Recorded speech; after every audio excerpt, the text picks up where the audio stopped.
Good afternoon guys. Ito bibidyohan lang natin tong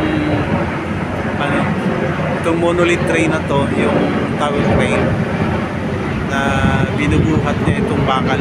Yan yung steel bar na yan. Kaya ang gagawin niya dadalhin niya to. Tapos sasaluhin ng isang tower crane galing dito sa truck, sa trailer. Bubuhatin ng monolith train yung tower crane, bubuhatin niya, tapos idadrop na dun sa isang dun sa isang side doon sa taas. Idadrop niya yung bakal, yung steel bar, idadrop niya. Bubuhatin naman ng isang monolith train, drop niya. Ayan, yung construction na yan, bali 5th floor na ito o 3rd floor o 4th floor, ganyan, hindi ko mabilang kung ilang floor na. Ay mga construction workers natin na busy kasi minamadali itong building. Ayan, tinatali na nila din sa mabigat, pero kayang-kaya nitong buhatin itong monolith train kasi 10,000 tons ang kayang buhatin yan. Siguro nasa mga 2,000 tons lang yung bakal na yan, o kaya 3,000 bubuhatin niya. May 7 tons pa. Kung 3,000 yung bakal na yan, may 7,000 tons pa na tawag doon,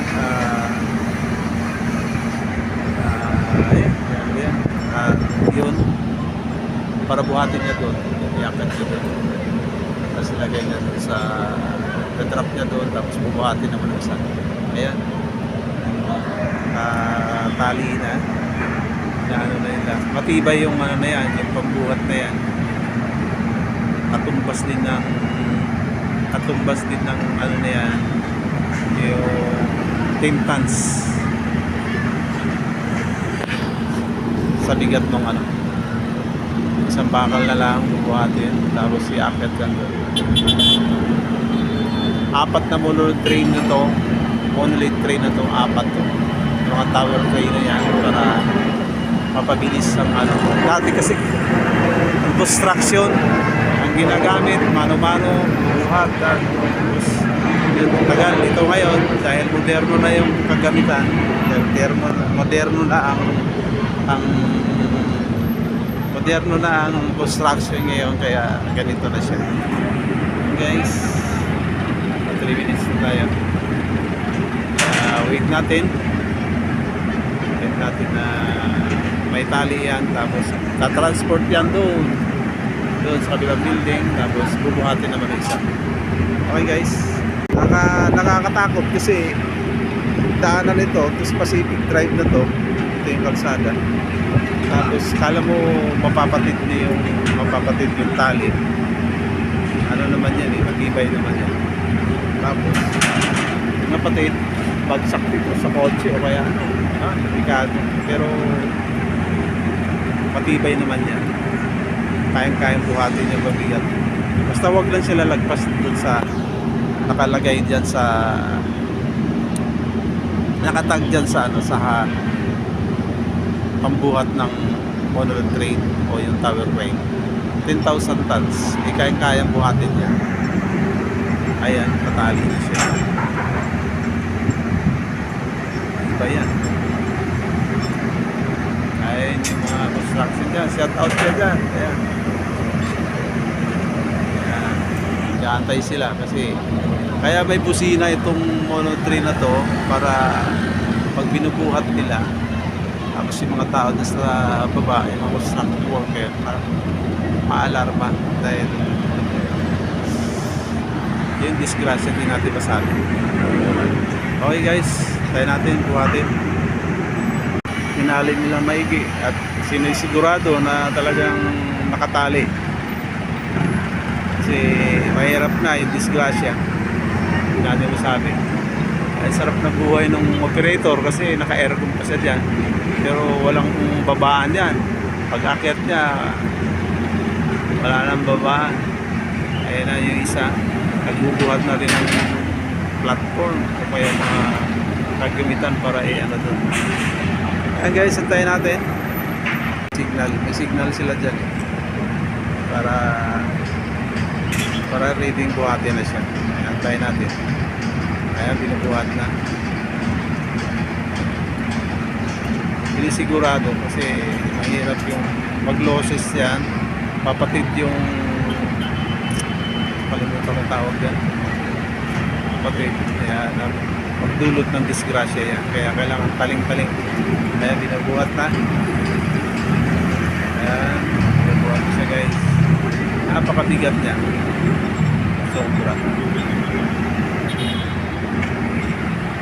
Kumpol na bakal pang mga stem bar. Okay, meron pang bubuhating isa pa bukod dyan, meron pa nakatali pa isa.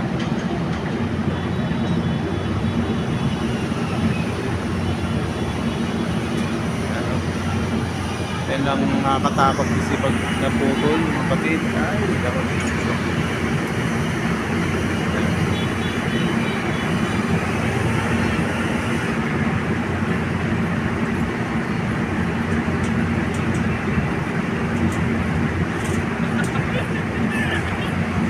sumabit.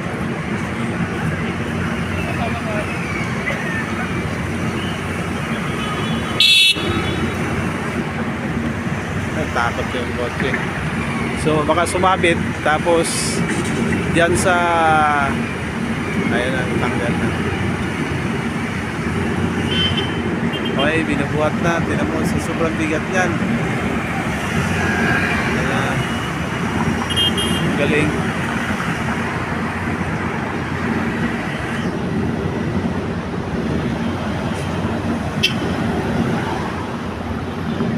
Yan, dadali niya doon sa kabila.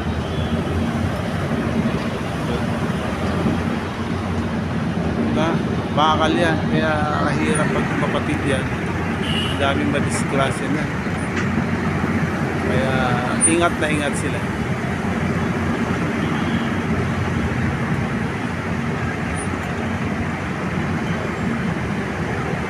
Ay, operator. Relax na relax yung operator. Kasi alam niya yung ginagawa. Kaya nadadagdagan pa yata. Ikot-ikot daw yun yung signal. Yung signal. Signal nila. Para sigurado. Si ate pa dumadaan.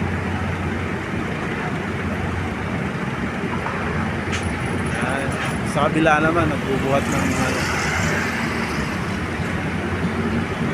platform o kaya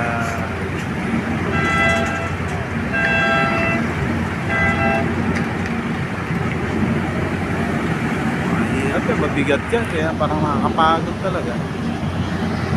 Ikot-ikot yun yung signal nila, yung sign. Ayan na,